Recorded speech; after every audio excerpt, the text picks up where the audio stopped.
Hey guys, Tronicle here, and welcome to my longly anticipated video doing the mock reviews of my own versions of the Moxter Match mock contest winners, because it's about time I take these guys apart. It's been 2 months since the special's out, and these guys are taking up a ton of pieces.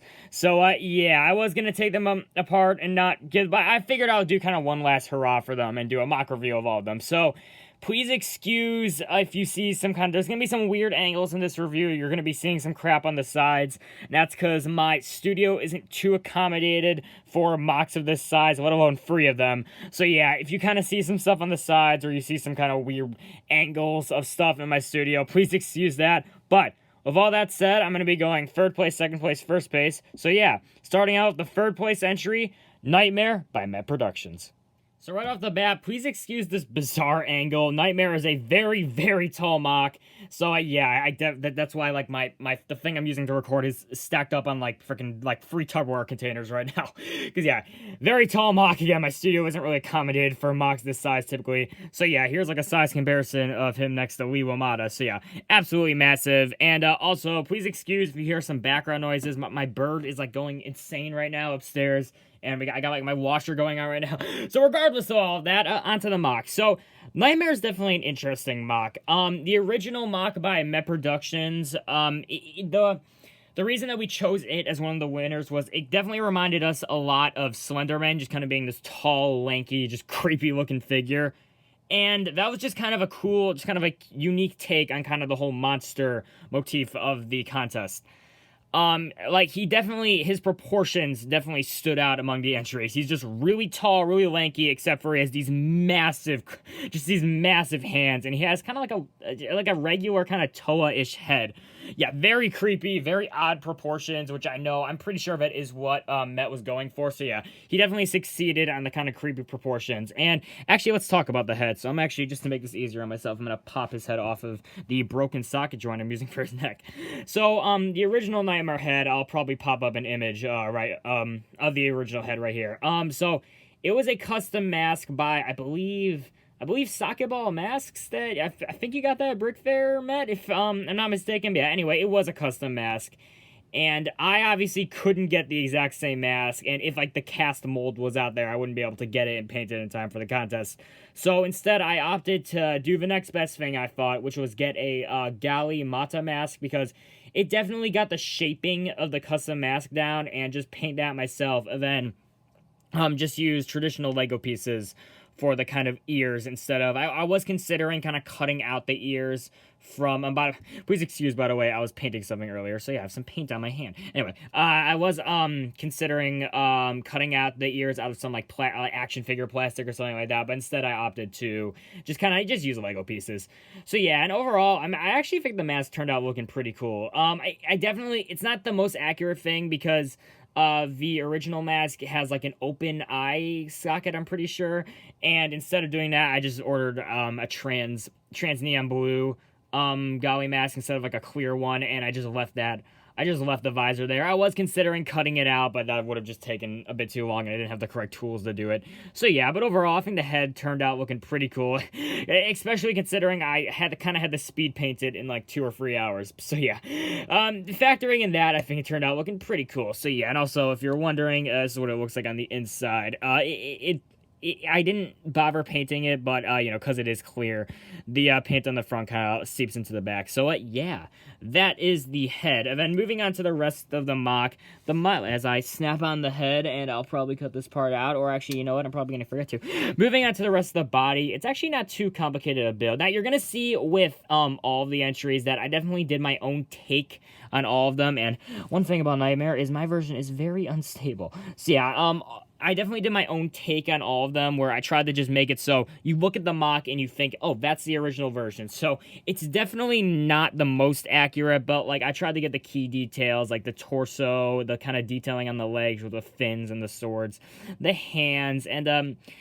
yeah, I feel like I did a pretty decent job at that. I kind of, like, the torso I know is inaccurate, because I'm pretty sure he used, I don't even remember what he used for the torso, but yeah, I decided to just build up a pretty crappy custom one, if I'm honest. But yeah, it got the job done, and that's probably my take on my version of Nightmare. It definitely got the job done in representing the original version of Nightmare, and like I said, he is very unstable due to the kind of weird design I did for the feet. I tried to add on these heels, which I don't believe there was anything like that on the original version to add more stability, but yeah, it definitely didn't really work out, so yeah. I also, this was definitely probably the thing that led to me doing my own version, is I recently got a ton of these, like the longest length CCBS bone pieces in the Metro Red. I have like I got like 8 of them or something in Bionicle parts that I got from my friend. So yeah, I wanted to try to use up a bunch of them on Nightmare, which yeah, definitely led to him being kind of inaccurate, but overall, I feel like it definitely captures the kind of creepiness and proportions of the original. So yeah, that is Nightmare. On to the second place entry, Seidel XC. I'm probably pronouncing that wrong. Seidel XC. God, I am freaking sorry, HS Rugo Dioro, but I can never remember the name. So, Seidel XC by HS Rugo Dioro was probably one of the most, out of all of the free entries that I built, it was probably the most unique. I'm probably contradicting whatever I said in the winner analysis video, but anyway. So yeah, Seidel XC is definitely a very, very unique entry. So, the original version of the MOC had 3 different, like, modes he could transform between. I do believe you kind of had to take some stuff apart and rearrange it to kind of actually transform him, but I knew that if I wanted to get him built in time for the special, I would not be able to have all 3 modes, so instead, I opted to build what I considered the most unique of the free modes, which is the kind of Scarab Beetle-esque mode here. Now, I definitely did take a lot of liberties in designing my own version of this guy. Out of all 3 entries, this is probably the one that's the most different from the version that the original builder made.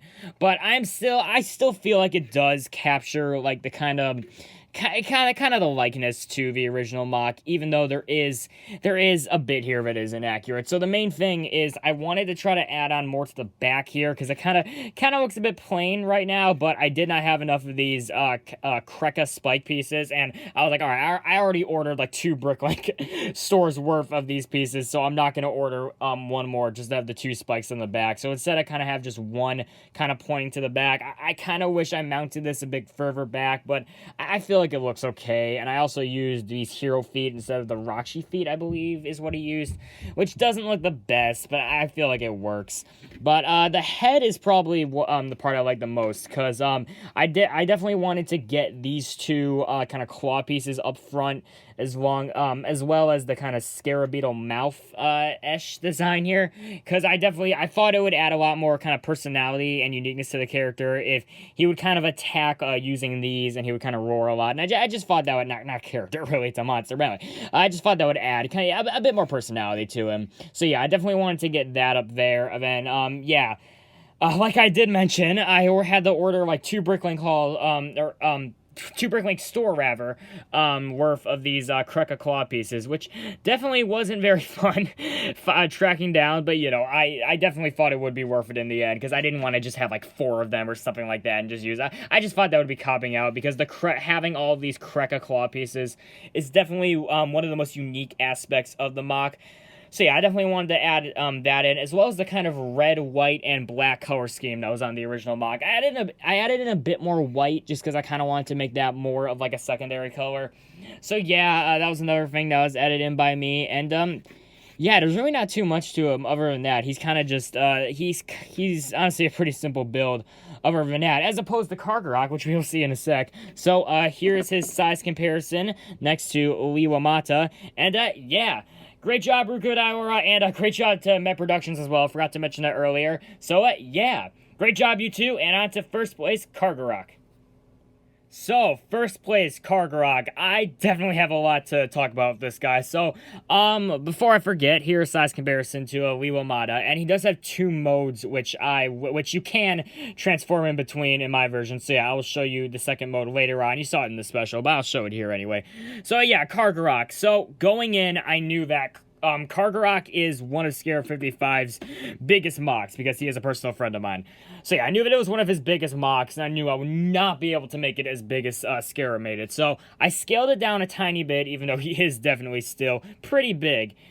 So I scaled him down, and I knew that to get the size that I wanted to and to get the support that I wanted to, he would have to be a like very heavily CCBS build, and that was great because I had recently just gotten a ton of CCBS pieces, like I mentioned earlier, from one of my friends.